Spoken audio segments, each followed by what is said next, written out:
Estamos compartiendo estos días esta lectura tan profunda y tan bella que es la lectura del libro de los Hechos de los Apóstoles, donde estamos perfilando y además disfrutando de cómo el Espíritu Santo va iluminando a estos discípulos del Señor para que sean testigos de la gran verdad de la resurrección, que Cristo vive, que Cristo ha resucitado. El texto del libro de los Hechos de los Apóstoles, que aparece al final de los Evangelios, es como una firma impactante del Espíritu Santo para dar fuerza y credibilidad a los Evangelios que hemos proclamado en la liturgia de la Iglesia. Y precisamente hoy este texto del libro de los Hechos de los Apóstoles, capítulo 9, versículo del 1 al 20, nos habla de algo muy conocido y muy interesante, que es la conversión de Saulo o Pablo, porque Saulo y Pablo es la misma persona con dos nombres, perteneciente a con ciudadanía romana y también judía. Y tenemos como este Pablo era un gran perseguidor de la Iglesia.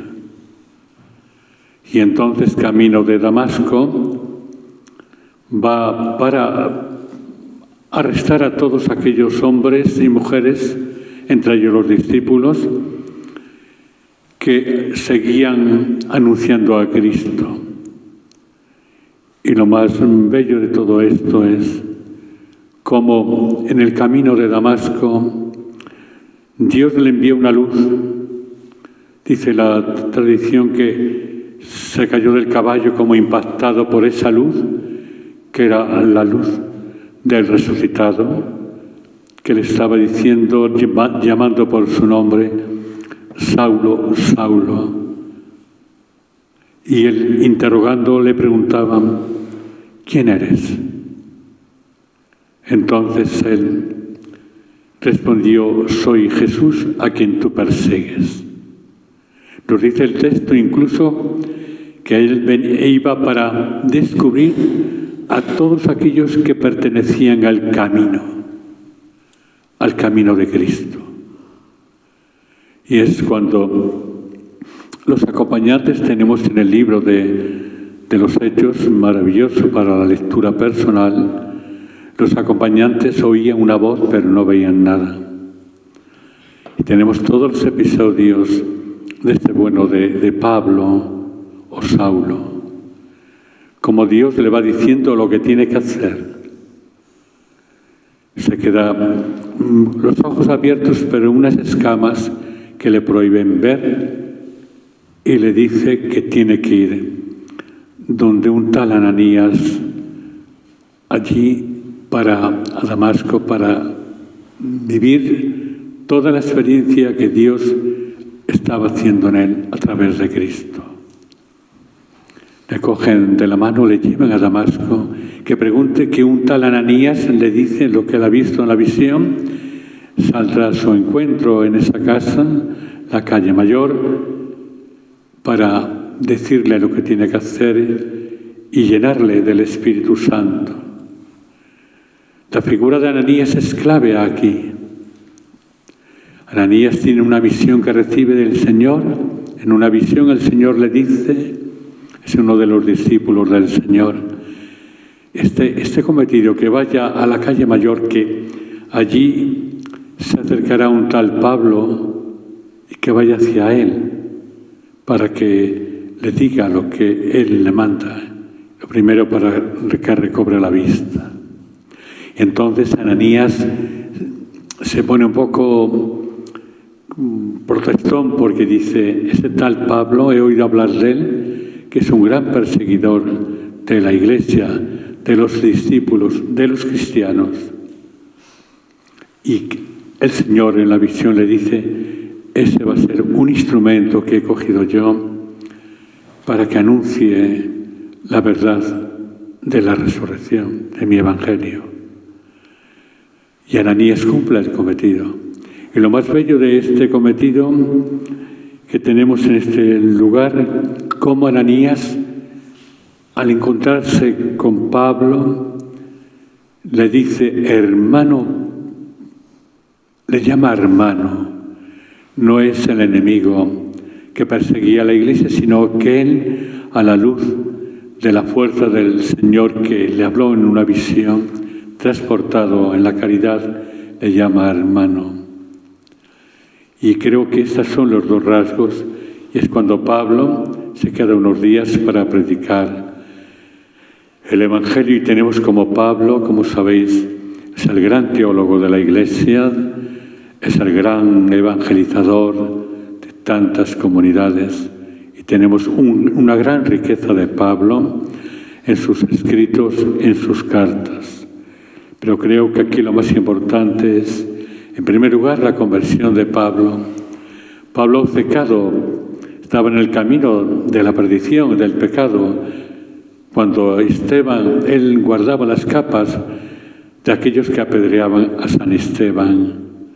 Y entonces Pablo recibe una gracia de darse cuenta que le llama al Señor, que está en el camino equivocado.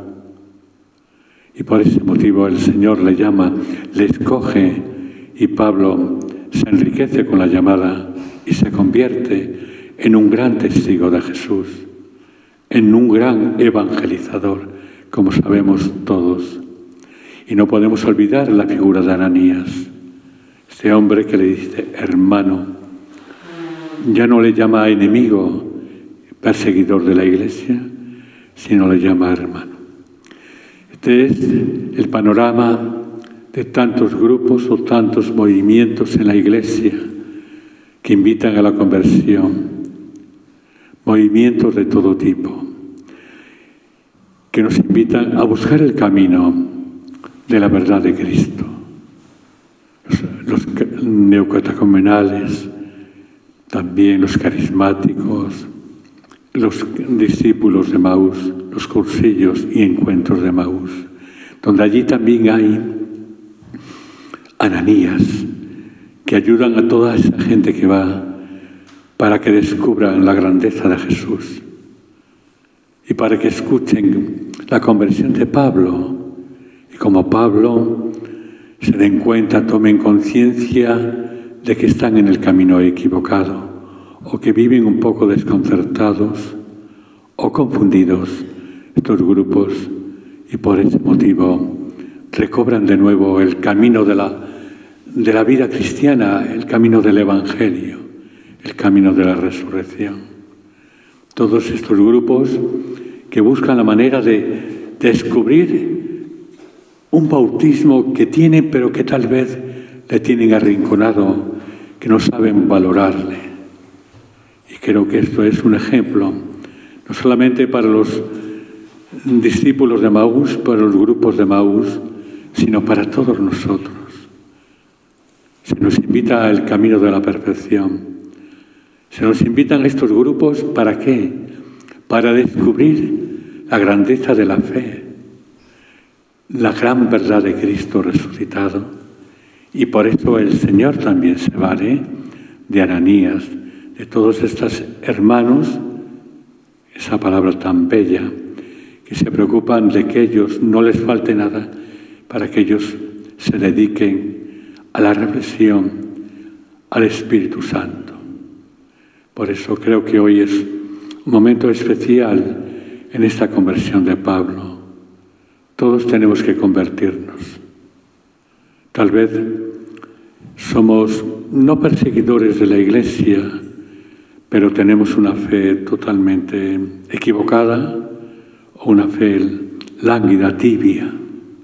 Y es importante que nosotros también escuchemos las palabras de Jesús. Levántate, vete. El Señor también nos invita hoy a levantarnos de esa tibieza tal vez, o de esa forma de vivir la fe que no es la correcta y que no concuerda en nada con el Evangelio de Jesús. En el momento que uno no sabe llamar hermano al enemigo, vamos a llamarlo así, al otro hermano, totalmente está equivocado. Pues que hoy nosotros, a la luz de este texto tan bello de la conversión de San Pablo Saulo, aprendamos, en primer lugar, a dejarnos sorprender por la luz de la resurrección, esa claridad que Pablo vio, que le transformó totalmente. Estamos celebrando la Pascua de Resurrección. Y la Pascua de Resurrección es toda una invitación a dejarnos sorprender mediante la fuerza del Espíritu Santo por la luz del resucitado, para que Él cambie y le preguntemos: ¿quién eres? Soy Jesús, a quien tienes tal vez abandonado. Levántate y sigue caminando y busca todos los resortes para encontrarte de nuevo en el camino de la verdad conmigo, como pueden ser cualquier grupo, y este grupo tal vez de Emaús es el que más a tono está con esta realidad. Después, el Evangelio que hemos proclamado es un Evangelio que hemos escuchado en el capítulo 6 de San Juan, que arranca de la multiplicación de panes y peces, y que es el camino de la Eucaristía, diríamos. Hay dos mesas que os he dicho alguna vez. La mesa de la palabra es esto que estamos leyendo y haciendo, que no podemos pasar por alto. Esta es una comunidad que a veces adolece de la seriedad de la palabra. No se puede entrar a la iglesia solamente una vez que pase la palabra o el tostón del señor cura. Es una falta de fe, es una falta de respeto, es una falta de saber que esta es la palabra que proclamamos, y que tal vez el Señor se sirva de Ananías, yo en este caso, para despertaros la fe y para ayudaros a caminar por la senda de la verdad del resucitado. Por eso este texto del Evangelio que hemos proclamado está en consonancia con la lectura, la mesa de la palabra y mesa de la Eucaristía.